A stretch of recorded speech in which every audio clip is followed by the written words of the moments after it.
उत्तराखंड विधानसभा में 3 मार्च को सरकार बजट पेश करने जा रही है और जिसको लेकर जनता को सरकार से काफी उम्मीद है। युवाओं को सरकार से उम्मीद है कि उन्हें रोजगार मिलेगा, शिक्षा की अच्छी व्यवस्था भी हो और वहीं किसानों का ये कहना है कि उन्हें समय पर खाद और बीज नहीं मिल पाता है।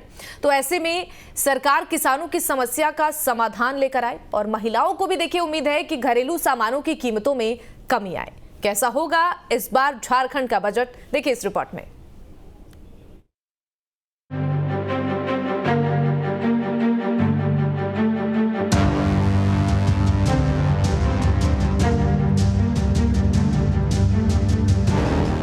मार्च को झारखंड का बजट पेश होने वाला है।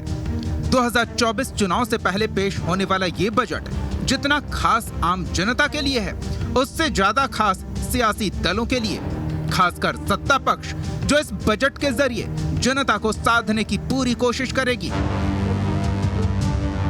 ऐसे में इस बार मुख्यमंत्री हेमंत सोरेन के बजट के पिटारे में जनता के लिए वो क्या लेकर आएंगे इसका तो फिलहाल पता नहीं, लेकिन जनता ने सरकार से उम्मीद जरूर लगाई है।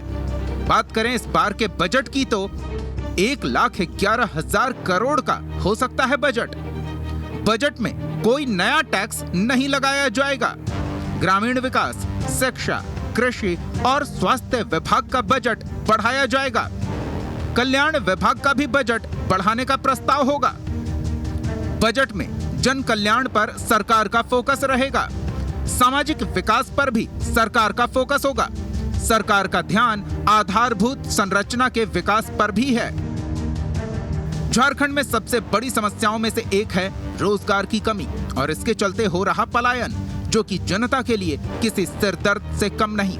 अब तो शासन प्रशासन भी इस समस्या को लेकर गंभीर हो रही है। ऐसे में युवाओं को उम्मीद है कि इस बार के बजट में सरकार उनके लिए रोजगार की बहार लेकर आएगी। तो वहीं सिमडेगा के किसानों को भी कृषि समस्याओं से निदान की उम्मीद है। किसानों का कहना है कि उन्हें खाद और बीज की ज्यादा कीमत देनी पड़ती है, जिसके चलते मुनाफा न के बराबर होता है। लिहाजा सरकार अगर इन कीमतों को कम कर दे तो उन्हें खेती किसानी में आसानी होगी। किसानों ने साथ ही कोल्ड स्टोरेज और जीएसटी में कमी की भी मांग की है। तो वहीं व्यापारी भी सरकार से व्यापार के क्षेत्र में रियायत की आस लगाए बैठे हैं।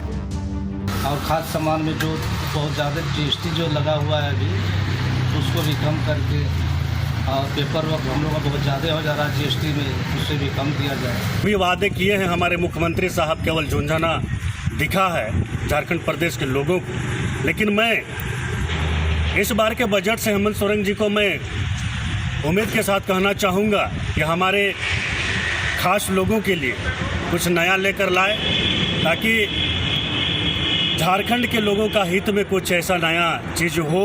रोजगार से लेके, व्यापार से लेके, ऐसा कुछ होना चाहिए।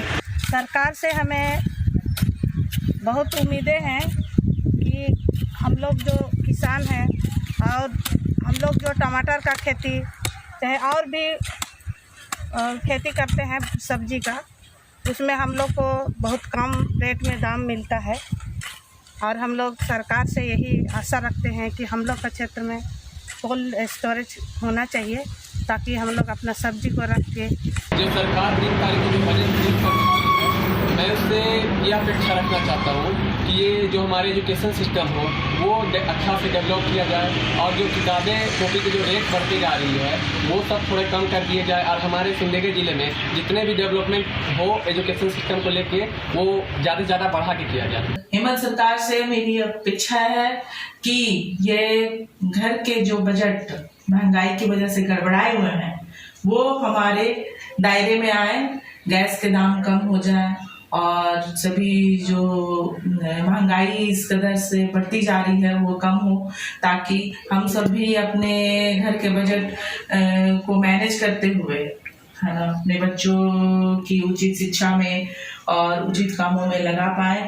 बजट इस तरह से लाया जाए ताकि गरीब लोगों को है, किसानों को है, व्यापारियों को है, कोई अतिरिक्त टैक्स नहीं लगाया जाए और सुविधाओं का बेस बढ़ाया जाए। क्योंकि हम लोग राज्य सरकार से मांग करते हैं कि निम्न स्तर परिवार के लिए जितना भी हो सके कर में कटौती करें, आने वाला समय में व्यापारियों के लिए भी कुछ काम करें। उच्च शिक्षा के लिए हर क्षेत्र में काम करने की आवश्यकता है।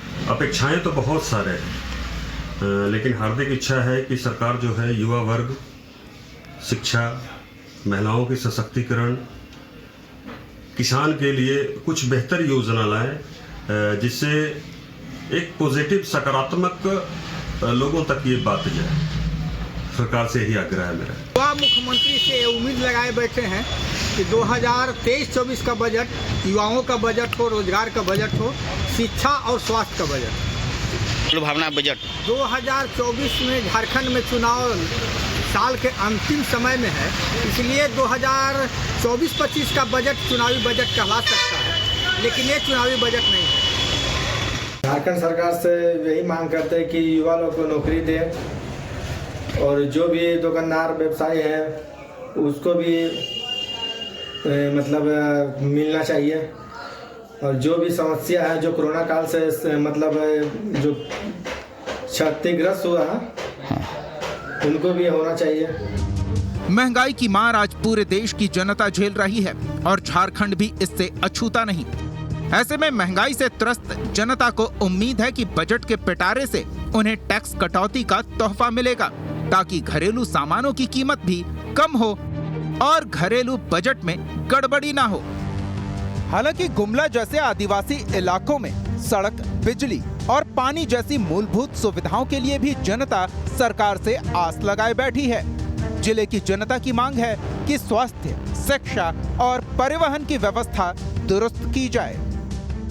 जैसा कि हम जानते हैं कि हमारा जो राज्य है, हमारे लिए हमारी जो मूलभूत आवश्यकता है रोटी, कपड़ा और मकान, उससे भी सबसे बड़ी आवश्यकता है कि सही शिक्षा, और इसमें हमारा राज्य बहुत ही पिछड़ा हुआ है।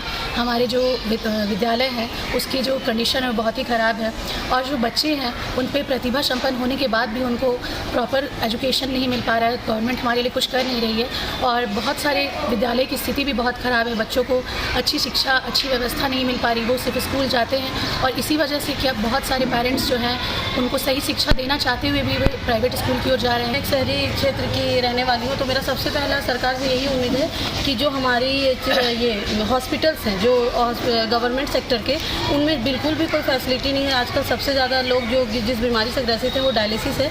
डायलिसिस यूनिट एक बहुत इंपॉर्टेंट यूनिट होता है, जिसके लिए सरकार को सोचना चाहिए। गुमला में भी बहुत सारे, जिस जगह से मैं रहती हूँ वहाँ बहुत सारे ऐसे पेशेंट हैं जिनको बार बार रांची का दौरा करना पड़ जाता है, क्योंकि उनके पास यहाँ सुविधाएँ मौजूद नहीं है। लेकिन अभी तक वैसा कोई विकास नहीं हो पाया है। सरकार तो बहुत सारी दावा करती है, जैसे अभी केंद्र का बजट आया उसमें भी सवाल उठाए गए। अभी उम्मीद करती हूँ कि हमारे जो झारखंड सरकार बजट लाने वाली है उसमें खासकर मैं ग्रामीण क्षेत्र से बिलोंग करती हूँ। जैसे कि पता है विकास के लिए सड़क भी बहुत ज़रूरी है। सड़क उसका एक मेन आधार होता है। जहाँ की सड़कें अच्छी होती है वहाँ की हर एक व्यवस्थाएँ खुद ब खुद अच्छी हो जाती है, तो सड़क पे खास ध्यान देना चाहिए। इलेक्ट्रिसिटी कंडीशंस बहुत ख़राब है हमारे झारखंड में। जैसे हम ग्रामीण क्षेत्र में रहते हैं, शहरी इलाकों में रहते हैं, तो सबसे पहले जो बारिश के पानी की वजह से सड़कों का जो नुकसान होता है, और उस नुकसान की वजह से जो पानी जो है घरों में चला जाता है, नाले का पानी जो घरों में चला जाता है, तो उस चीज़ में सुधार होना चाहिए। सड़कों का निर्माण अच्छे से होना चाहिए, जिसकी वजह से ये जो पानी का नुकसान होता है घरों में उसमें। इस आदिवासी एरिया और पूरा के पूरे लोग डिपेंड करता है, मतलब खेती बाड़ी में डिपेंड करता है। इसी के लिए यहाँ पर हम लोग का गुमला एरिया पूरे झारखंड में हम लोग को कुछ व्यवस्था, स्पेशली खेती बाड़ी करने के लिए व्यवस्था सुविधा देना चाहिए, और अभी तक जो सुविधा हम लोग का इलाका में नहीं है। जैसे खेती बाड़ी करने के लिए हम लोग का साल में मतलब कि एक ही बार खेती होते हैं, अगर कम से कम साल में 2 बार खेती किया जाए हम लोग जो अर्थव्यवस्था है ये और ज़्यादा बेहतर होगा।